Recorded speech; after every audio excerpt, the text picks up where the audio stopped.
চরিত্র, ঠিক আছে?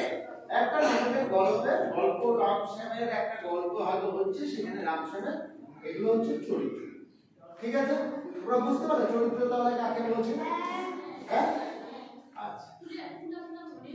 এবার মনে করো যে তোমার স্টেজে কি হয়েছে, এদিকে দেখো। আচ্ছা, এবার মনে করো রাম, শ্যাম, বাবা মা, তার মানে এদের হচ্ছে একটা পরিবার, ঠিক আছে? এবার একটা গল্পে একটা পরিবার নিয়েও গল্প হয়, আবার দুটো আশপাশে একটা পরিবারের মধ্যে আবার আশপাশে হয়তো একটা কোনো কাকু বা কোনো মামা বা কোনো দাদা, মানে পাশের বাড়ি বা ওই পাড়ার লোক এরকম আসে, ঠিক আছে? চলেছে।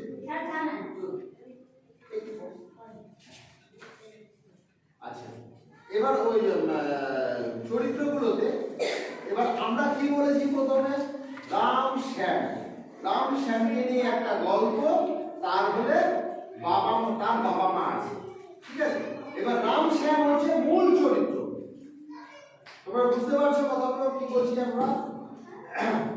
রাম শ্যাম হচ্ছে মূল চরিত্র, এরা দুজন, তোমরা ওদিকে থাকো, এরা দুজন হচ্ছে মূল চরিত্র।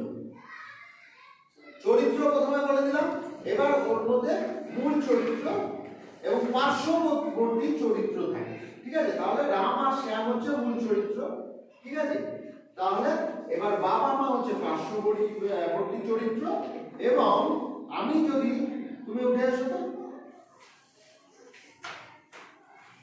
এবার ও হয়তো দেখা গেল রাম শ্যামের মামা, ঠিক আছে?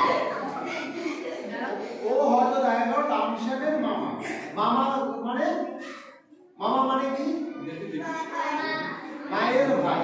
তাহলে ও কার ভাই হচ্ছে? মায়ের ভাই, ঠিক আছে? তাহলে বুঝে গেল পার্শ্ববর্তী চরিত্রে মায়ের ভাই, ঠিক আছে? হয়তো দেখা গেল যে ওরা কোনো এক সময় হয়তো রাম শ্যামের বাড়িতে মামা ঘুরতে এসেছে, ঠিক আছে? চরিত্রগুলো কিন্তু বলতে ভালো, ঠিক আছে?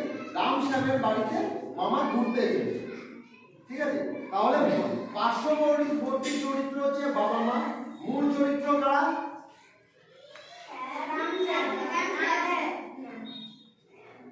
মূল চরিত্র কে? রাম শ্যাম। পার্শ্ববর্তী মা, বাবা এবং মামা, ঠিক আছে? এটা হচ্ছে পার্শ্ববর্তী চরিত্র।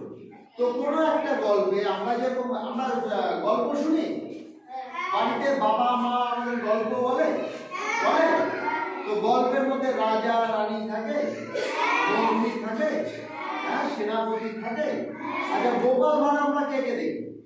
গোপাল ভাঁড় তোমরা দুজনই দেখো, আর কেউ দেখো না? আচ্ছা, টিভি কে দেখো?